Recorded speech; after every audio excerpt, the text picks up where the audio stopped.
ಅವತ್ತು ಬಿಲ್ ಬಂತು, ಅದನ್ನು ವಿರೋಧಿಸ್ಬೇಕು. ಏನ್ ಮಾಡ್ತೀರಾ ನೀವು? ಏನು ಹೋರಾಟ ಮಾಡಿದ್ರು ಪೇಪರ್ ಅಲ್ಲಿ ಬರೋದಿಲ್ಲ, ಯಾರಿಗೂ ಗೊತ್ತಾಗಲ್ಲ. ಕಡೆಗೆ ಬೇಡಿಕೆಗಳು ಈಡೇರಿತು, ಭಗತ್ ಸಿಂಗ್ ಗೆದ್ರು. ಆದ್ರೆ ಗಲ್ಲು ಶಿಕ್ಷೆ.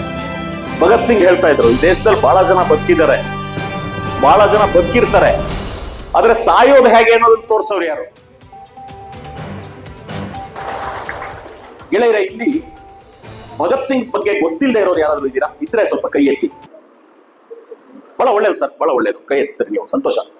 ಭಗತ್ ಸಿಂಗ್ ಬಗ್ಗೆ ಹೆಚ್ಚು ವಿಷಯ ಗೊತ್ತಿಲ್ಲ ಅನ್ನೋರು ಯಾರು? ಕೈ ಎತ್ತಿ. ಬಹಳ ಸಂತೋಷ, ನೀವೆಲ್ಲ ಪ್ರಾಮಾಣಿಕವಾಗಿ ಹೇಳ್ತಾ ಇದ್ದೀರಾ. ಯಾಕೆಂದ್ರೆ ನಾವು ವಿಷಯ ತಿಳ್ಕೊಳ್ಳೋದಕ್ಕೆ ನನಗೆ ಏನ್ ಗೊತ್ತಿಲ್ಲ ಅನ್ನೋದು ಒಪ್ಕೊಂಡ್ರೆ ಈಸಿ ಆಗುತ್ತೆ. ಎಲ್ಲ ಗೊತ್ತಿದೆ ಅನ್ನೋದು ನಾವು ಸುಮ್ಮನೆ ಬಿಟ್ರೆ ಅರ್ಥ ಆಗಲ್ಲ. ಅದರಿಂದ ನೀವು ಸ್ವಲ್ಪನಾದ್ರೂ ತಿಳ್ಕೊಂಡಿರ್ತೀರಾ, ಏನು ತಿಳ್ಕೊಂಡಿಲ್ಲ ಅಂತ ಇರಲ್ಲ. ಆದ್ರೆ ನೀವು ಪ್ರಾಮಾಣಿಕವಾಗಿ ಕೈ ಎತ್ತಿ ನಾನು ಹೆಚ್ಚಿಗೆ ತಿಳ್ಕೊಂಡಿಲ್ಲ ಅಂತ ಹೇಳಿದ್ದೀರಾ, ನಂಗೆ ಬಹಳ ಸಂತೋಷ ಆಯ್ತು. ಮೊದಲನೇದಾಗಿ ಭಗತ್ ಸಿಂಗ್ ಜೀವನದ ಬಗ್ಗೆ ಒಂದೆರಡು ವಿಷಯ ಹೇಳ್ತೀನಿ. ಆಮೇಲೆ ನೀವು ಕಾರ್ಮಿಕರಲ್ವಾ, ನಿಮ್ಗೆ ಯಾಕೆ ಭಗತ್ ಸಿಂಗ್ ಬಹಳ ಇಂಪಾರ್ಟೆಂಟ್ ಅನ್ನೋದನ್ನ ನಾನು ಒಂದು 10 ನಿಮಿಷ ಹೇಳ್ತೀನಿ. ಭಗತ್ ಸಿಂಗ್ ಹುಟ್ಟಿದ್ದು 1907ನೇ ತಾರೀಕು ಪಂಜಾಬಿನ ಬಂಗ ಅನ್ನೋ ಒಂದು ಊರಿನಲ್ಲಿ ಹುಟ್ಟುತ್ತಾರೆ. ಅವರ ತಂದೆ ಕಿಶನ್ ಸಿಂಗ್ ಅಂತ, ಚಿಕ್ಕಪ್ಪ ಅಜಿತ್ ಸಿಂಗ್, ಇನ್ನೊಬ್ಬ ಚಿಕ್ಕಪ್ಪ ಸ್ವರ್ಣ ಸಿಂಗ್. ಇವರು ಎಲ್ಲರೂ ಕೂಡ ಸ್ವಾತಂತ್ರ್ಯ ಹೋರಾಟಗಾರರಾಗಿದ್ರು. ಭಗತ್ ಸಿಂಗ್ ಮನೆಯಲ್ಲೇನೆ ಆ ವಾತಾವರಣ ಇತ್ತು. ಅವ್ರ ತಂದೆನೂ ಬಹಳ ಕಾಲ ಜೈಲಿಗೆ ಹೋಗಿದ್ರು. ಭಗತ್ ಸಿಂಗ್ ಹುಟ್ಟಿದಾಗ ಅವ್ರ ಚಿಕ್ಕಪ್ಪ ಇನ್ನೂ ಜೈಲಲ್ಲಿ ಇದ್ರು. ದಯಮಾಡಿ ನೀವು ಮೊಬೈಲ್ ಮಾತಾಡ್ಲೇಬೇಕು ಅಂತಿದ್ರೆ ಹೊರಗಡೆ ಹೋಗಿ ಮಾತಾಡ್ಬಿಟ್ಟು ಬನ್ನಿ, ಸಭೆಗೆ ತೊಂದರೆ ಮಾಡಿ, ದಯಮಾಡಿ ರಿಕ್ವೆಸ್ಟ್. ನಾನು ಸ್ವರ್ಣ ಸಿಂಗ್ ಅವರು ಜೈಲಿನಲ್ಲೇ ಸತ್ತೋದು, ಅನಾರೋಗ್ಯ. ಅಜಿತ್ ಸಿಂಗ್ ಅವ್ರ ಕಡೆಗೆ ಇಂಡಿಯಾ ಬಿಟ್ಟು ಹೊರಗಡೆ ಹೋದ್ರು. ಸ್ವಾತಂತ್ರ್ಯ ಬಂದ್ಮೇಲೆ ಭಾರತ ಸರ್ಕಾರ ಅವ್ರನ್ನ ವಾಪಸ್ಸು ಕರೆಸ್ಕೊಳ್ತು. ಈ ವಾತಾವರಣದಲ್ಲಿ ಹುಟ್ಟಿ ಬೆಳೆದಿದ್ರಿಂದ ಚಿಕ್ಕ ವಯಸ್ಸಿಂದನೇ ಭಗತ್ ಸಿಂಗ್ ಅಲ್ಲಿ ಒಂದು ಉತ್ಸಾಹ ಇತ್ತು, ನಾನು ಸ್ವಾತಂತ್ರ್ಯಕ್ಕೆ ಹೋರಾಡಬೇಕು ಅಂತ. ಆಮೇಲೆ ಆತ ಶಾಲೆಗೆ ಸೇರ್ತಾನೆ. ಶಾಲೆನಲ್ಲೂ ಕೂಡ ಅವಾಗಿನ ವಾತಾವರಣ ಹಾಗಿರುತ್ತೆ, ಪಂಜಾಬು ತುಂಬಾ ಕುದಿಯುವಂತಹ ವಾತಾವರಣ ಇತ್ತು ಅಲ್ಲಿ. ಅದನ್ನೆಲ್ಲ ನೋಡ್ತಾ ಬೆಳೀತಾ ಇರ್ಬೇಕಾದ್ರೆ ಅವನಿಗೊಂದು 11 ವಯಸ್ಸಾಗಿದ್ದಾಗ ಒಂದು ಘಟನೆ ನಡೆಯುತ್ತೆ. ಅದರ ಹೆಸರು ಜಲಿಯನ್ ವಾಲಾ ಬಾಗ್ ಪ್ರಕರಣ ಅಂತ. ಜಲಿಯನ್ ವಾಲಾ ಬಾಗ್ ಅನ್ನೋದು ಒಂದು ಮೈದಾನ. ಅಲ್ಲಿ ಸಾಮಾನ್ಯವಾಗಿ ಪಬ್ಲಿಕ್ ಮೀಟಿಂಗ್ ಆಗ್ತಾ ಇರುತ್ತೆ, ಸಾರ್ವಜನಿಕ ಸಭೆ. ದೇಶದ ದೊಡ್ಡ ದೊಡ್ಡ ನಾಯಕರು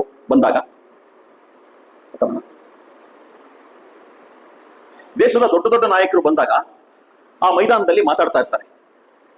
ಅಂಥದ್ದೊಂದು ಸಭೆ ನಡೆದಾಗ ಅಲ್ಲಿಗೆ ಒಬ್ಬ ಬ್ರಿಟಿಷ್ ಅಧಿಕಾರಿ, ಜನರಲ್ ಡಯರ್ ಅಂತ, ಅವನು ಬರ್ತಾನೆ ಪೊಲೀಸ್ನವ್ರನ್ನ ಕರ್ಕೊಂಡು. ಆ ಜಲಿಯನ್ ವಾಲಾ ಬಾಗಿಗೆ ಸುತ್ತಲೂ ದೊಡ್ಡ ಕಾಂಪೌಂಡ್ ಇತ್ತು, ಒಂದೇ ಒಂದು ಕಡೆ ಬಾಗಿಲಿತ್ತು. ಆ ಬಾಗಿಲಿನಲ್ಲಿ ಸೈನಿಕರನ್ನ ನಿಲ್ಲಿಸ್ಬಿಟ್ಟು ಅವನು ಗುಂಡು ಹಾರಿಸ್ತಾನೆ. ಅಲ್ಲಿ ಮೀಟಿಂಗ್ ಆಗ್ತಾ ಇತ್ತು ಹೊರತು ಯಾವ ತಪ್ಪು ಮಾಡಿರ್ಲಿಲ್ಲ ಜನ. ಒಂದು ಗಲಾಟೆ ಆಗಿರ್ಲಿಲ್ಲ, ಹಿಂಸೆ ಆಗಿರ್ಲಿಲ್ಲ, ಕಲ್ಲು ಹೊಡೆದಿರ್ಲಿಲ್ಲ, ಬೆಂಕಿ ಹಚ್ಚಿರ್ಲಿಲ್ಲ, ಏನೂ ಮಾಡಿರ್ಲಿಲ್ಲ. ಆದ್ರೆ 1,000ಕ್ಕೂ ಹೆಚ್ಚು ಜನ ಅಲ್ಲಿ ಸತ್ತೋಗ್ತಾರೆ. ಎಷ್ಟೋ ಜನ ಗುಂಡೇಟು ತಪ್ಪಿಸ್ಕೊಳಕ್ ಹೋಗ್ಬಿಟ್ಟು ಅಲ್ಲೊಂದು ಬಾವಿ ಇರುತ್ತೆ, ಬಾವಿ ಒಳಗಡೆ ಬಿದ್ದು ಸತ್ತೋಗ್ತಾರೆ. ಇಡೀ ಮೈದಾನದಲ್ಲಿ ರಕ್ತ ಹರಿತಾ ಇರುತ್ತೆ. ಅದೊಂದು ರಣಭೂಮಿ ಇದ್ದಾಗ ಅವತ್ತು ಭಗತ್ ಸಿಂಗ್ಗೆ ಆ ವಿಚಾರ ಬೀಳುತ್ತೆ ಕಿವಿಗೆ. ಅವನು ಸ್ಕೂಲ್ಗೆ ಹೋಗಲ್ಲ, ರೈಲ್ ಹಿಡಿದ್ಬಿಟ್ಟು ನೇರವಾಗಿ ಅವನು ಜಲಿಯನ್ ವಾಲಾ ಬಾಗಿಗೆ ಹೋಗ್ತಾನೆ. ಅಮೃತ್ಸರ್ ಊರು, ಅಮೃತ್ಸರ್, ಜಲಿಯನ್ ವಾಲಾ ಬಾಗ್ ಮೈದಾನಕ್ಕೆ ಹೋಗ್ತಾನೆ. ತುಂಬಾ ಭಾವುಕನಾಗ್ಬಿಡ್ತಾನೆ. ಅಲ್ಲಿ ಮಣ್ಣು ರಕ್ತದ ಜೊತೆ ಮಿಕ್ಸ್ ಆಗಿದೆ. ಅದನ್ನ ತಗೊಂಡು ಒಂದು ಡಬ್ಬಿನಲ್ಲಿ ಹಾಕೊಂಡು ಮನೆಗೆ ಬರ್ತಾನೆ. ಬಂದ್ಬಿಟ್ಟು ತಂಗಿ ಹತ್ರ ಅದನ್ನ ಕೊಡ್ತಾನೆ. ಕೊಟ್ಬಿಟ್ಟು ಅವರಿಬ್ರು ಸೇರ್ಬಿಟ್ಟು ಹೀಗೆ ಮನೆ ಒಳಗಡೆನಲ್ಲಿ ಒಂದು ಕಡೆನಲ್ಲಿ ಆ ಬಾಟ್ಲಲ್ಲಿರೋ ಮಣ್ಣು ಇಟ್ಬಿಟ್ಟು ಅವರಿಬ್ರು ಕೂಡ ಅದಕ್ಕೆ ಹೂವು ಇಟ್ಬಿಟ್ಟು ಗೌರವ ಸಲ್ಲಿಸ್ತಾನೆ. ಅಂದ್ರೆ ಚಿಕ್ಕ ವಯಸ್ಸಿಂದನೇ ಭಗತ್ ಸಿಂಗ್ಗೆ ಅಂತ ಮನೋಭಾವ ಬಂದ್ಬಿಡ್ತು. ನಮ್ಮ ದೇಶನ ಬ್ರಿಟಿಷರು ಆಳ್ತಾ ಇದ್ದಾರೆ, ಅವರಿಂದ ಈ ದೇಶನ ಬಿಡುಗಡೆ ಮಾಡಬೇಕು ಅಂತ. ಇಂಥದ್ದು ಇನ್ನೂ ಅನೇಕ ಕಥೆಗಳಿದೆ ಭಗತ್ ಸಿಂಗ್ ಬಗ್ಗೆ. ಒಂದ್ಸಲಿ ತಂದೆ ಜೊತೆ ಹೊಲಕ್ಕೆ ಹೋಗಿರ್ತಾನೆ. ಅದು ಅವರು ತಂದೆಯವರ ಫ್ರೆಂಡ್ ಹೊಲ. ಆ ಹೊಲದಲ್ಲಿ ಅವನು ಕಡ್ಡಿಗಳನ್ನ ಮುರಿದ್ಬಿಟ್ಟು ಭೂಮಿನಲ್ಲಿ ನೆಡ್ತಾ ಇರ್ತಾನೆ. ಅವ್ರು ಯಾಕಪ್ಪ ಕಡ್ಡಿ ನೆಡ್ತಾ ಇದೆಯಾ ಅಂದ್ರೆ, ಇದು ಕಡ್ಡಿ ಅಲ್ಲ, ಇದು ಬಂದೂಕ. ಇದು ನಾಳೆ ದಿನ ಬಂದೂಕದ ಗಿಡ ಆಗುತ್ತೆ. ಆ ಗಿಡದಲ್ಲಿ ಗೊಂಚಲು ಬಂದೂಕ ಬಿಡುತ್ತೆ. ಆ ಬಂದೂಕ ಇಟ್ಕೊಂಡು ನಾವು ಬ್ರಿಟಿಷರನ್ನ ಹೋರಾಟ ಮಾಡಿ ಅವ್ರನ್ನ ಇಂಡಿಯಾದಿಂದ ಹೊರಗಡೆ ಕಳಿಸ್ತೀವಿ ಅಂತ ಹೇಳ್ತಾರೆ. ಹಾಗೆ ಹೇಳಿದಾಗ ಭಗತ್ ಸಿಂಗ್ ವಯಸ್ಸು ಇಲ್ಲಿರೋ ಮಕ್ಕಳಷ್ಟು ವಯಸ್ಸು. ಆ ಪುಟ್ಟ ಹುಡುಗ ಇದ್ದಾನಲ್ಲ ಅಷ್ಟು ವಯಸ್ಸು, ಅಷ್ಟು ಚಿಕ್ಕ ಹುಡುಗ. ಜಲಿಯನ್ ವಾಲಾ ಬಾಗ್ ಹೋಗಿ ಬಂದಾಗ ಒಂದು 11 ವರ್ಷ. ಇದೇ ವಾತಾವರಣದಲ್ಲಿ ಬೆಳೆದ. ಆಮೇಲೆ ಅವನಿಗೆ ಎಷ್ಟು ಸ್ವಾತಂತ್ರ್ಯ ಹೋರಾಟದಲ್ಲಿ ಆಸಕ್ತಿ ಬಂದ್ಬಿಡ್ತು ಅಂತಂದ್ರೆ ಅದನ್ನ ನೋಡಿ ಅವ್ನ ತಂದೆಗೆ ಭಯ ಆಗೋಯ್ತು. ಏನೋ ಸ್ವಲ್ಪ ಚಟುವಟಿಕೆ ಮಾಡ್ಕೊಂಡಿರ್ಲಿ ಅಂದ್ರೆ ಇವನು ಅತಿ ಮಾಡ್ತಾ ಇದ್ದಾನಲ್ಲ, ನಾಳೆ ಹುಡುಗ ಇವನ್ ಜೀವಕ್ಕೆ ಏನಾಗೋಗುತ್ತೋ ಏನೋ, ಬ್ರಿಟಿಷರು ಏನ್ ಮಾಡ್ಬಿಡ್ತಾರೋ ಏನೋ ಅಂತ ಕಾವರಿ ಆಯ್ತು. ಅವಾಗ ಭಗತ್ ಸಿಂಗಿಗೆ ಒಬ್ಬ ಅಜ್ಜಿ ಇದ್ರು. ಅವ್ರು ಹೇಳಿದ್ರು ಇವ್ನಿಗೆ ಮದುವೆ ಮಾಡ್ಬೋಣ, ಮದುವೆ ಮಾಡಿದ್ರೆ ಇವನು ರಿಪೇರಿ ಆಗ್ಬಿಡ್ತಾನೆ, ಜವಾಬ್ದಾರಿ ಬರುತ್ತೆ, ಅವಾಗ ಈ ದೇಶ ಹೋರಾಟ ಎಲ್ಲ ಕಡಿಮೆ ಆಗ್ಬಿಡುತ್ತೆ ಅಂತ ಹೇಳಿ ಮದುವೆ ಫಿಕ್ಸ್ ಮಾಡಿದ್ರು. ಭಗತ್ ಸಿಂಗ್ ಯಾವಾಗಲೂ ತಮಾಷೆ ಮಾಡೋನು, ನನ್ನ ಮದುವೆ ಆಗೋಗಿದೆ. ಯಾರ ಜೊತೆ ಆಯ್ತೋ? ಕ್ರಾಂತಿ ಜೊತೆ. ಯಾರೋ ಅವಳು ಕ್ರಾಂತಿ? ಕ್ರಾಂತಿ ಅಂದ್ರೆ ಗೊತ್ತಲ್ಲ ನಿಮ್ಗೆ, ದೇಶದಲ್ಲಿ ಮೂಲಭೂತ ಬದಲಾವಣೆ ಆಗ್ಬೇಕು ಅಂತ ಅವನ ಆಸೆ. ಅವ್ನು ಹೇಳ್ತಾನೆ ನನ್ನ ಮದುವೆ ಆಗೋಗಿದೆ, ಸ್ವಾತಂತ್ರ್ಯ ಹೋರಾಟದ ಜೊತೆ ಆಗೋಗಿದೆ, ಕ್ರಾಂತಿ ಜೊತೆ ಆಗೋಗಿದೆ. ಆಮೇಲೆ ಒತ್ತಾಯ ಜಾಸ್ತಿ ಆದಾಗ ಏನ್ ಮಾಡ್ತಾನೆ, ಊರು ಬಿಟ್ಟು ಹೊರಟೋಗ್ತಾನೆ. ಎಲ್ಲಿದ್ದಾನೆ ಅಂತ ಯಾರಿಗೂ ಗೊತ್ತಾಗಲ್ಲ. ಕಡೆಗೆ ಅವನು ಕಾನ್ಪುರಲ್ಲಿ ಹೋಗ್ಬಿಟ್ಟು ಅಲ್ಲೊಂದು ಪೇಪರ್ ಅಲ್ಲಿ ಕೆಲಸ ಮಾಡ್ತಾ ಇರ್ತಾನೆ. ಆ ಪೇಪರ್ಗೆ ಆರ್ಟಿಕಲ್ಸ್ ಬರೆಯೋದು ಎಲ್ಲ ಮಾಡ್ಕೊಂಡಿರ್ತಾನೆ. ಬಹಳ ದಿನ ಆದ್ಮೇಲೆ ತಂದೆಗೆ ಅರ್ಥ ಆಗುತ್ತೆ ಇವನನ್ನು ಫೋರ್ಸ್ ಮಾಡಬಾರ್ದು ಮದುವೆ ಮಾಡ್ಕೊಂತ, ಇವನ್ ಕೈ ತಪ್ಪ ಹೋಗ್ಬಿಡ್ತಾನೆ ಅಂತ ವಾಪಸ್ ಹೋಗಿ ಅವನನ್ನ ಕರ್ಕೊಂಡ್ಬರ್ತಾನೆ. ಇಲ್ಲಪ್ಪ ನೀನ್ ಏನಾದ್ರೂ ಮಾಡ್ಕೋ, ನಿಂಗೆ ಸದ್ಯಕ್ಕೇನು ನಾವು ಮದುವೆ ಮಾಡಲ್ಲ, ನೀನು ಮನೆಯಲ್ಲಿ ಇದ್ರೆ ಸಾಕು. ಆಮೇಲೆ ಇನ್ನು ಎಷ್ಟೋ ಬೆಳವಣಿಗೆಗಳಾಗುತ್ತೆ. ಕಾಲೇಜ್ ಸೇರ್ತಾನೆ. ಕಾಲೇಜಲ್ಲಿ ಅವನು ಒಬ್ಬ ಮೇಷ್ಟ್ರು ಬಹಳ ಸ್ವಾತಂತ್ರ್ಯ ಹೋರಾಟದ ಬಗ್ಗೆ ಕಥೆಗಳು ಹೇಳ್ತಿರ್ತಾರೆ, ಲೆನಿನ್ ಬಗ್ಗೆ ಹೇಳ್ತಾರೆ, ರಷ್ಯನ್ ಕ್ರಾಂತಿ ಬಗ್ಗೆ ಹೇಳ್ತಾರೆ. ಭಗತ್ ಸಿಂಗ್ ಆ ದಿಕ್ಕಿನಲ್ಲೇ ಬೆಳೀತಾ ಹೋಗ್ತಾನೆ. ಕಾಲೇಜಲ್ಲಿ ನಾಟಕಗಳು ಮಾಡಿಸ್ತಾ ಇರ್ತಾನೆ, ಲೇಖನಗಳು ಬರೀತಾ ಇರ್ತಾನೆ. ಎಲ್ಲವೂ ಕೂಡ ಹೋರಾಟದ ಬಗ್ಗೆ, ಕ್ರಾಂತಿ ಬಗ್ಗೆ, ಸ್ವಾತಂತ್ರ್ಯ ಸಂಗ್ರಾಮದ ಬಗ್ಗೆ ಯಾವಾಗಲೂ ಪುಸ್ತಕ ಓದ್ತಾ ಇರ್ತಾನೆ. ಅವನನ್ನು ನೋಡಿದವ್ರು ಹೇಳಿದ್ದಾರೆ, ಭಗತ್ ಸಿಂಗ್ ಕಂಕಳಲ್ಲಿ ಪುಸ್ತಕ ಇಲ್ಲದೆ ಇರೋದು ನೋಡೇ ಇಲ್ಲ ನಾವು, ಅಷ್ಟು ಓದ್ತಾ ಇರ್ತಾನೆ. ಹೀಗಿರುವಾಗ ಪಂಜಾಬ್ನಲ್ಲಿ ಒಬ್ಬ ಹೆಸರಾಂತ ಸ್ವಾತಂತ್ರ್ಯ ಹೋರಾಟಗಾರ, ಅವ್ರ ಹೆಸರು ಲಾಲಾ ಲಜಪತ್ ರಾಯ್. ಅವರು ಒಂದು ಹೋರಾಟಕ್ಕೆ ನೇತೃತ್ವವನ್ನು ಕೊಟ್ಟರು. ಆ ಹೋರಾಟ ಏನು ಅಂದ್ರೆ ಸೈಮನ್ ಆಯೋಗ ಅಂತ ಒಂದು ಆಯೋಗನ ಲಂಡನ್ ನಿಂದ ಕಳಿಸ್ತಾರೆ. ಅವರು ಭಾರತೀಯರಿಗೆ ಎಷ್ಟು ಮಟ್ಟಿಗೆ ಅಧಿಕಾರ ಕೊಡ್ಬೋದು ಅನ್ನೋದನ್ನ ಅಧ್ಯಯನ ಮಾಡಕ್ಕೆ ಬಂದಿರ್ತಾರೆ. ಸ್ವಾತಂತ್ರ್ಯ ಹೋರಾಟಗಾರರಿಗೆ ಏನನ್ಸುತ್ತೆ ಅಂತಂದ್ರೆ, ನೀವ್ ಯಾರ್ರಿ ಅದನ್ನ ತೀರ್ಮಾನ ಮಾಡಕ್ಕೆ? ನಮ್ಗೆ ಎಷ್ಟು ಸ್ವಾತಂತ್ರ್ಯ ಬೇಕು ಅಂತ ನೀವು ತೀರ್ಮಾನ ಮಾಡ್ಬೇಕಾ? ನೀವು ನಮ್ಮ ದೇಶ ಬಿಟ್ಟು ಹೋಗಿ, ಉಳಿದಿದ್ದ ತೀರ್ಮಾನ ನಾವು ಮಾಡ್ಕೋತೀವಿ. ಅದಕ್ಕೆ ಸೈಮನ್ ಗೋ ಬ್ಯಾಕ್, ಸೈಮನ್ ಹಿಂತಿರುಗು ಅಂತ ಹೋರಾಟ ಸ್ಟಾರ್ಟ್ ಆಗುತ್ತೆ. ಬಾಂಬೆನಲ್ಲಾಗುತ್ತೆ, ನಂತರ ಪಂಜಾಬ್ನಲ್ಲೂ ಆಗುತ್ತೆ. ಅವತ್ತು ಮೆರವಣಿಗೆ ಮುಂಚೂಣಿನಲ್ಲಿ ಲಾಲಾ ಲಜಪತ್ ರಾಯ್ ಇರ್ತಾರೆ. ಈ ಯುವಕರು ಎಲ್ಲ ಹೋಗಿದ್ರು, ಭಗತ್ ಸಿಂಗ್, ಸುಖದೇವ್, ಬಹಳ ಜನ ಹೋಗಿದ್ರು. ಆ ಮೆರವಣಿಗೆ ಮೇಲೆ ಪೊಲೀಸ್ನವರು ಲಾಠಿ ಚಾರ್ಜ್ ಮಾಡ್ತಾರೆ. ಲಾಲಾ ಲಜಪತ್ ರಾಯ್ ಅವರು ನೆಲದ ಮೇಲೆ ಬಿದ್ದು ಬಿಡ್ತಾರೆ. ಅವ್ರನ್ನ ತುಳು ಹಾಕ್ಬಿಡ್ತಾರೆ ಪೊಲೀಸ್ನವರು. ಆಮೇಲೆ ಅವರು ಸ್ವಲ್ಪ ದಿನ ಆಸ್ಪತ್ರೆಯಲ್ಲಿದ್ದು ಸತ್ತು ಹೋಗ್ತಾರೆ. ಸಾಯಕ್ ಮುಂಚೆ ಲಾಲಾ ಲಜಪತ್ ರಾಯ್ ಹೇಳ್ತಾರೆ, ನನ್ನ ಮೈ ಮೇಲೆ ಬಿದ್ದಿರ್ತಕ್ಕಂಥ ಒಂದೊಂದು ಬೂಟು ಕಾಲಿನ ಏಟು, ಲಾಠಿ ಏಟು ಕೂಡ ಬ್ರಿಟಿಷರ ಶವಪೆಟ್ಟಿಗೆಗೆ ಹೊಡೆದಿರ್ತಕ್ಕಂಥ ಮತ್ತೊಂದು ಮೊಳೆ. ಅಂದ್ರೆ ಬ್ರಿಟಿಷ್ ಸಾಮ್ರಾಜ್ಯಶಾಹಿ ಸಾಯ್ತು, ಅದನ್ನ ಶವಪೆಟ್ಟಿಗೆನಲ್ಲಿ ಹಾಕಿ ಮುಚ್ಚಿಬಿಟ್ಟಿದೀವಿ, ನಮ್ಗೆ ಹೊಡೆದಿರೋದಲ್ಲ ನೀವು, ಆ ಶವಪೆಟ್ಟಿಗೆಗೆ ಮೊಳೆ ಹೊಡೆದಿದ್ದೀರಾ ಅಂತ ಹೇಳ್ತಾರೆ. ಅವ್ರು ತೀರ್ಕೊಂಡ್ರು. ಆಗ ಭಾರತೀಯ ತರುಣರಲ್ಲಿ ಒಂದು ಉತ್ಸಾಹ ಬರುತ್ತೆ, ನಾವು ಇದಕ್ಕೆ ಪ್ರತೀಕಾರ ತೀರಿಸ್ಕೋಬೇಕು. ನಿಮಗೆ ಆಶ್ಚರ್ಯ ಆಗತ್ತೆ, ಭಗತ್ ಸಿಂಗ್, ಚಂದ್ರಶೇಖರ್ ಆಜಾದ್, ಅಶ್ಫಾಕುಲ್ಲಾ, ರೋಷನ್ ಸಿಂಗ್, ರಾಜೇಂದ್ರನಾಥ್ ಲಾಹಿರಿ, ಶಚೀಂದ್ರನಾಥ್ ಸನ್ಯಾಲ್, ಮದನ್ ಲಾಲ್ ಠಿಗ್ರಾ, ಉಧಾಮ್ ಸಿಂಗ್, ಈ ತರ 10 ಕ್ರಾಂತಿಕಾರಿಗಳ ಹೆಸರಿದೆ. ಇವರೆಲ್ಲರೂ ಕೂಡ ಸ್ವಾತಂತ್ರ್ಯಕ್ಕೋಸ್ಕರ ಹೋರಾಟ ಮಾಡಿದವರು, ಮತ್ತೆ ಗಾಂಧೀಜಿ ಅವ್ರ ಜೊತೆಲಿದ್ರು. ಗಾಂಧೀಜಿ ಅವರು ಕೂಡ ಅಸಾಧಾರಣ ವ್ಯಕ್ತಿ. ಅವರು ಬಹಳ ಚಿಕ್ಕ ವಯಸ್ಸಲ್ಲಿ ದಕ್ಷಿಣ ಆಫ್ರಿಕಾಕ್ಕೆ ವಕೀಲಿ ಮಾಡಕ್ ಹೋಗಿದ್ರು. ಇಂಗ್ಲೆಂಡ್ ನಲ್ಲಿ ವಕೀಲಿ ಕಲಿತು ಬಂದವರು ಗಾಂಧಿ. ಬಹಳ ಪ್ರತಿಭಾವಂತ, ಬಹಳ ಒಳ್ಳೆ ಸಂಘಟನಾಕಾರ. ದಕ್ಷಿಣ ಆಫ್ರಿಕಾದಲ್ಲಿ ಸತ್ಯಾಗ್ರಹವನ್ನ ಸಂಘಟನೆ ಮಾಡಿ ಅಲ್ಲಿ ಬ್ರಿಟಿಷರಿಗೆ ಬಿಸಿ ಮುಟ್ಟಿಸಿ ಬಂದಿರ್ತಾರೆ. ಮಹಾತ್ಮ ಗಾಂಧಿ ಅವರು ಭಾರತಕ್ಕೆ ಬರೋ ಹೊತ್ತಿಗೆ ಇಲ್ಲಿ ಸ್ವಾತಂತ್ರ್ಯ ಹೋರಾಟ ನಿಂತ ನೀರಾಗೋಗಿತ್ತು. ಎಲ್ಲರಿಗೂ ವಯಸ್ಸಾಗೋಗಿತ್ತು. ತಿಲಕರಿಗೆ ವಯಸ್ಸಾಗೋಗಿತ್ತು, ಗೋಖಲೆ ಅವರಿಗೆ ವಯಸ್ಸಾಗೋಗಿತ್ತು, ಲಾಲಾ ಲಜಪತ್ ರಾಯ್ ಅವರಿಗೆ ವಯಸ್ಸಾಗೋಗಿತ್ತು. ಅವ್ರಿಗೆ ಗಾಂಧೀಜಿ ನೋಡಿ ಅವ್ರಿಗೆಲ್ಲ ಅನಿಸ್ತು, ಈತ ಹೋರಾಟವನ್ನ ಮುನ್ನಡೆಸಲಿ. ಗಾಂಧೀಜಿ ಅವರು ಏನ್ ಮಾಡಿದ್ರು ಅಂತಂದ್ರೆ, ದಕ್ಷಿಣ ಆಫ್ರಿಕಾದಲ್ಲಿ ಅಹಿಂಸಾತ್ಮಕ ಹೋರಾಟದ ಪ್ರಯೋಗ ಮಾಡಿದ್ರು. ಪೊಲೀಸ್ನವ್ರು ಬಂದು ಹೊಡೆದ್ರೆ, ಎಷ್ಟು ಹೊಡಿತೀರೋ ಹೊಡಿರಿ, ಹೊಡೆದು ಒಂದು ದಿವಸ ನೀವೇ ಬದಲಾಗ್ತೀರಾ ಅಂತ ಹೇಳ್ತಿದ್ರು ಗಾಂಧೀಜಿ. ಆ ಹೋರಾಟ ಅಲ್ಲಿ ಒಂದು ಮಟ್ಟಿಗೆ ಯಶಸ್ವಿಯಾಗಿತ್ತು. ಸೊ ಅದಕ್ಕೆ ಭಾರತದಲ್ಲಿ ಇದ್ದ ನಾಯಕರು ಏನ್ ಅನ್ಕೊಂಡ್ರು ಅಂದ್ರೆ, ಗಾಂಧೀಜಿ ಹೋರಾಟದ ನಾಯಕತ್ವವನ್ನು ವಹಿಸಿದ್ರೆ ನಮಗೆ ಸ್ವಾತಂತ್ರ್ಯ ಸಂಗ್ರಾಮದಲ್ಲಿ ಮುನ್ನಡೆ ಆಗುತ್ತೆ ಅಂತ ಗಾಂಧೀಜಿ ಅವರನ್ನ ನಾಯಕರನ್ನಾಗಿ ಮಾಡಿದ್ರು. ಗಾಂಧೀಜಿಯವರ ಪ್ರಾರಂಭದಲ್ಲಿ ಭಾರತವನ್ನ ಅಧ್ಯಯನ ಮಾಡಿ ಕೆಲವೊಂದು ಹೋರಾಟಗಳನ್ನ ತಗೊಂಡ್ರು. ಅದರಲ್ಲಿ ಒಂದು ಹೋರಾಟ ಬಿಹಾರದಲ್ಲಿ ಚಂಪಾರಣ್ ಅನ್ನೋ ಕಡೆ ನೀಲಿ ತೋಟದ ಕಾರ್ಮಿಕರನ್ನ ಸಂಘಟನೆ ಮಾಡಿದ ಹೋರಾಟ. ಅದರಲ್ಲಿ ಯಶಸ್ವಿ ಆದರು ಗಾಂಧೀಜಿ. ಇಡೀ ದೇಶಕ್ಕೆ ಅವ್ರ ಬಗ್ಗೆ ಉತ್ಸಾಹ ಬಂದ್ಬಿಡ್ತು. ಆಗ ಈ ಕ್ರಾಂತಿಕಾರಿಗಳೆಲ್ಲ ಚಿಕ್ಕ ಹುಡುಗರು. ಭಗತ್ ಸಿಂಗಿಗೆ ಒಂದು 14 ವರ್ಷ, ಚಂದ್ರಶೇಖರ್ ಆಜಾದ್ ಒಂದು 15-16 ವರ್ಷ. ಅವರೆಲ್ಲರೂ ಕೂಡ ಗಾಂಧೀಜಿಯವ್ರನ್ನ ಅನುಸರಿಸ್ತಾ ಇದ್ರು. ಆಗ ಗಾಂಧೀಜಿ ಒಂದು ಕರೆ ಕೊಟ್ಟರು, ಅಸಹಕಾರ ಚಳುವಳಿ ಅಂತ. ಅಂದ್ರೆ ಸರ್ಕಾರದ ಜೊತೆ ನಾವು ಸಹಕರಿಸಲ್ಲ, ತೆರಿಗೆ ಕಟ್ಟಲ್ಲ, ಆಮೇಲೆ ವಿದೇಶಿ ಬಟ್ಟೆಗಳನ್ನ ಸುಟ್ಟಾಕ್ತಿವಿ. ಯಾಕಂದ್ರೆ ವಿದೇಶಿಯರು ನಮ್ಮ ದೇಶದಲ್ಲಿ ಬಂದು ಬಟ್ಟೆ ಮಾರಾಟ ಮಾಡಿಬಿಟ್ಟು ಲಾಭ ಮಾಡ್ಕೊಳ್ತಾ ಇದ್ದಾರೆ. ನಮ್ಮ ದೇಶದ ಖಾದಿ ಇವೆಲ್ಲ ಪಾಪರಾಗ್ಬಿಟ್ಟಿದೆ. ಆದ್ರಿಂದ ಆ ಬಟ್ಟೆಗಳನ್ನ ಬಿಟ್ಟು ನಮ್ಮ ದೇಶದ ಬಟ್ಟೆಗಳನ್ನು ನಾವು ಪ್ರೋತ್ಸಾಹಿಸ್ತೀವಿ ಅಂತ ಮಾಡಿರ್ತಾರೆ. ಇದೆಲ್ಲ ಯಶಸ್ವಿ ಆಗ್ಬಿಡ್ತು. ಆದ್ರಿಂದ ಕ್ರಾಂತಿಕಾರಿಗಳು ಕೂಡ ಗಾಂಧೀಜಿಯವ್ರನ್ನ ಅನುಸರಿಸಿದ್ರು. ಆದ್ರೆ ಏನಾಯ್ತು, ಒಂದು ಹಂತದಲ್ಲಿ ಉತ್ತರ ಪ್ರದೇಶದಲ್ಲಿ ಚೌರಿ ಚೌರ ಅನ್ನೋ ಕಡೆ ಪೊಲೀಸ್ನವರು ಜನಗಳ ಮೇಲೆ ಅನಾವಶ್ಯಕವಾಗಿ ದಾಳಿ ಮಾಡಿ ಕೊಂದ್ಬಿಟ್ರು. ಆಗ ಜನಗಳ ಸಿಟ್ಟಿನಲ್ಲಿ ಪೊಲೀಸ್ನವ್ರನ್ನ ಅಟ್ಟಿಸ್ಕೊಂಡು ಹೋಗಿ ಪೊಲೀಸ್ ಸ್ಟೇಷನ್ ಸುಟ್ಬಿಟ್ರು. ಆಗ ದೇಶದಲ್ಲಿ ಅಲ್ಲೋಲ ಕಲ್ಲೋಲ ಆಯ್ತು. ಬ್ರಿಟಿಷರು ಹೆದರಿ ನಡಗೋದಿಕ್ ಪ್ರಾರಂಭ ಮಾಡಿದ್ರು. ಗಾಂಧೀಜಿಯವರು ಆ ಸಮಯದಲ್ಲಿ ಹೋರಾಟವನ್ನ ವಾಪಸ್ ತಗೊಂಡ್ಬಿಟ್ರು. ಗಾಂಧೀಜಿಯವರು ಏನು ವಿವರಣೆ ಕೊಟ್ಟರು ಅಂತಂದ್ರೆ, ನನ್ನ ಹೋರಾಟ ಅಹಿಂಸಾತ್ಮಕವಾಗಬೇಕಾಗಿತ್ತು, ಅದು ಹಿಂಸಾತ್ಮಕ ಆಗ್ಬಿಡ್ತು. ಆದ್ರಿಂದ ಪ್ರಾಯಶ್ಚಿತ್ತಕ್ಕೆ ನಮ್ಮಲ್ಲಿ ಏನೋ ತಪ್ಪಿದೆ, ನನ್ನಲ್ಲೂ ತಪ್ಪಿದೆ, ಅದಕ್ಕೆ ಹೀಗಾಯ್ತು, ನಾನು ಹೋರಾಟನ ಹಿಂದೆ ತಗೊಳ್ತಾ ಇದ್ದೀನಿ. ಬ್ರಿಟಿಷರು ನೆಮ್ಮದಿ ಆಗೋಯ್ತು. ಇವಾಗ ಕ್ರಾಂತಿಕಾರಿಗಳಿಗೆಲ್ಲ ನಿರಾಶೆ ಆಗೋಯ್ತು. ಏನ್ ಗಾಂಧಿಯವ್ರನ್ನ ನಂಬ್ಕೊಂಡು ನಾವು ಬಂದ್ವಿ, ತಪ್ಪಾಗಿದೆ ನಮ್ಮ ಕಡೆಯಿಂದ, ನಾವು ಪೊಲೀಸ್ ಸ್ಟೇಷನ್ ಸುಡಬಾರ್ದಾಗಿತ್ತು. ಆದ್ರೆ ಪೊಲೀಸ್ನವ್ರು ಮಾಡಿದ್ ಸರಿನಾ? ಪೊಲೀಸ್ನವ್ರು ನಮ್ಮನ್ನು ಕೊಲ್ತಾ ಇದ್ದಾರೆ. ಅವಾಗ ನಮ್ಮಲ್ಲಿ ಕೆಲವರಿಗೆ ತಾಳ್ಮೆ ತಪ್ಪಿ ಸ್ಟೇಷನ್ಗೆ ಬೆಂಕಿ ಹಾಕಿದ್ರು. ಅಷ್ಟಕ್ಕೆ ನೀವು ಹೋರಾಟನೇ ಕೈ ಬಿಟ್ಬಿಟ್ರೆ ಹೇಗೆ? ಆ ಕ್ಷಣದಿಂದ ಕ್ರಾಂತಿಕಾರಿಗಳಿಗೆ ಮತ್ತೆ ಗಾಂಧೀಜಿಗೆ ಭಿನ್ನಾಭಿಪ್ರಾಯ ಬರಕ್ಕೆ ಪ್ರಾರಂಭ ಆಯ್ತು. ದಯವಿಟ್ಟು ಅರ್ಥ ಮಾಡ್ಕೊಳ್ಳಿ, ಗಾಂಧಿಯವರು ಮತ್ತೆ ಕ್ರಾಂತಿಕಾರಿಗಳು ಇಬ್ಬರೂ ಸ್ವಾತಂತ್ರ್ಯ ಹೋರಾಟಗಾರರು. ದಾರಿಗಳು ಬೇರೆ ಬೇರೆ. ಒಬ್ರು ಅಹಿಂಸಾತ್ಮಕ ಹೋರಾಟ ಅಂತಿದ್ದಾರೆ, ಇನ್ನೊಬ್ರು ನಮಗೂ ಅಹಿಂಸೆನಲ್ಲಿ ನಂಬಿಕೆ ಇದೆ, ಆದ್ರೆ ನಮ್ಮ ಮೇಲೆ ದಾಳಿ ಆದಾಗ ನಾವು ಸುಮ್ಮನೆ ಇರಲ್ಲ ಅಂತ ಹೇಳ್ತಾರೆ ಕ್ರಾಂತಿಕಾರಿಗಳು. ಈ ಎರಡು ಭಾಗ ಆಗುತ್ತೆ. ಭಗತ್ ಸಿಂಗ್ ಇವರೆಲ್ಲ ಚಿಕ್ಕ ಹುಡುಗರಾಗಿದ್ರು ಕೂಡ ಇವರು ಕ್ರಾಂತಿಕಾರಿ ದಾರಿಗೆ ಬಂದ್ಬಿಟ್ರು. ಆದ್ರೆ ಒಂದು ವಿಷಯ ತಿಳ್ಕೊಳ್ಳಿ, ಕಡೆ ನಿಮಿಷದವರೆಗೂ ಕೂಡ ಭಗತ್ ಸಿಂಗ್ ಅವರು ಗಾಂಧೀಜಿ ಬಗ್ಗೆ ಗೌರವವನ್ನ ಕಳ್ಕೊಳ್ಳಿಲ್ಲ, ಕೆಟ್ಟದಾಗಿ ಮಾತಾಡ್ಲಿಲ್ಲ. ಅವರು ಗೌರವ ಕೊಡ್ತಾ ಇದ್ರು. ಆದ್ರೆ ನನಗೆ ನಿಮ್ ಜೊತೆ ಭಿನ್ನಾಭಿಪ್ರಾಯ ಇದೆ, ನಿಮ್ ದಾರಿ ಸರಿ ಅಲ್ಲ ಅಂತ ಹೇಳ್ತಾರೆ.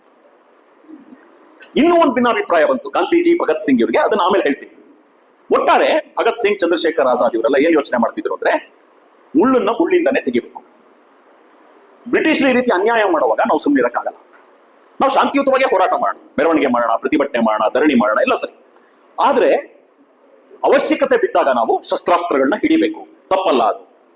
ಈಗ ಲಾಲಾ ಲಜಪತ್ ರಾಯ್ ಅವರನ್ನ ಕೊಂದಿದ್ದಾರೆ, ನಾವು ಇವಾಗ ಹೇಡಿಗಳ ತರ ಇರಬಾರ್ದು, ನಾವು ಆ ಪೊಲೀಸ್ ಆಫೀಸರ್ನ ಕೊಲ್ಲಬೇಕು ಅಂತ ಪ್ಲಾನ್ ಮಾಡ್ತೀವಿ. ಇವ್ರು ಯಾವ ಪೊಲೀಸ್ ಆಫೀಸರ್ನ ಕೊಲ್ಬೇಕಂತಿದ್ರು ಅವ್ನ ಕೈಗೆ ಸಿಕ್ಕಲ್ಲ, ಇನ್ನೊಬ್ಬ ಸತ್ತೋಗ್ಬಿಡ್ತಾನೆ. ಭಗತ್ ಸಿಂಗ್, ಚಂದ್ರಶೇಖರ್ ಆಜಾದ್, ಸುಖದೇವ್, ರಾಜ್ಗುರು, ಇನ್ನು ಕೆಲವು ಕ್ರಾಂತಿಕಾರಿಗಳು ತಪ್ಪಿಸ್ಕೊಂಡ್ಬಿಡ್ತಾರೆ. ಇವರು ಯಾರ ಕೈಗೂ ಸಿಗಲ್ಲ.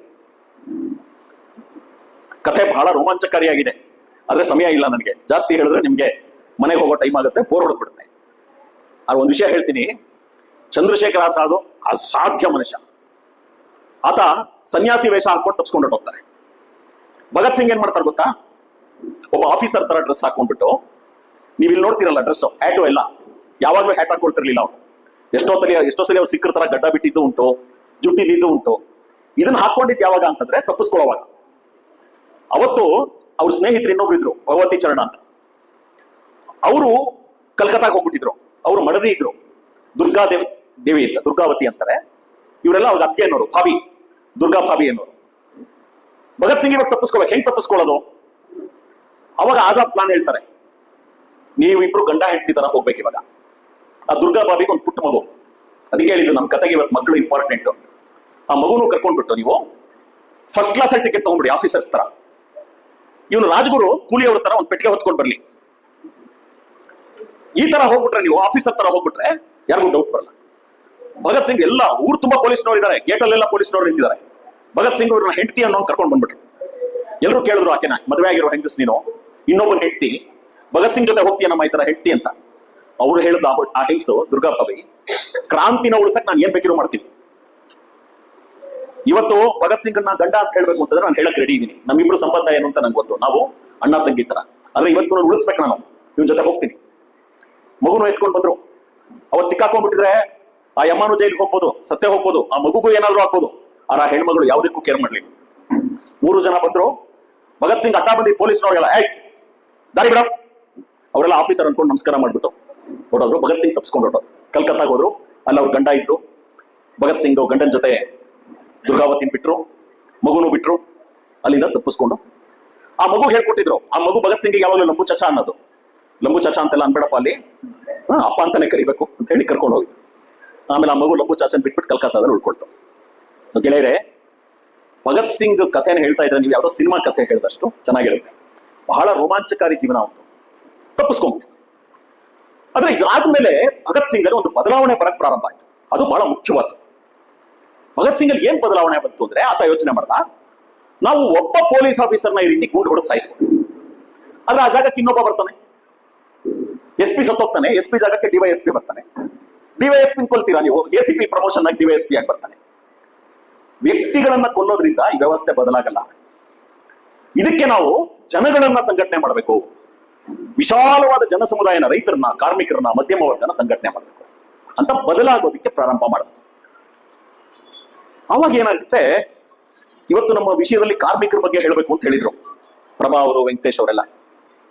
ಕಾರ್ಮಿಕರಿಗೆ ವಿರುದ್ಧವಾಗಿರತಕ್ಕಂತ ಒಂದು ಮಸೂದೆ ಶಾಸನಸಭೆಯಲ್ಲಿ ಬರ್ತೀವಿ, ಪಬ್ಲಿಕ್ ಸೇಫ್ಟಿ ಬಿಲ್ ಅಂತ.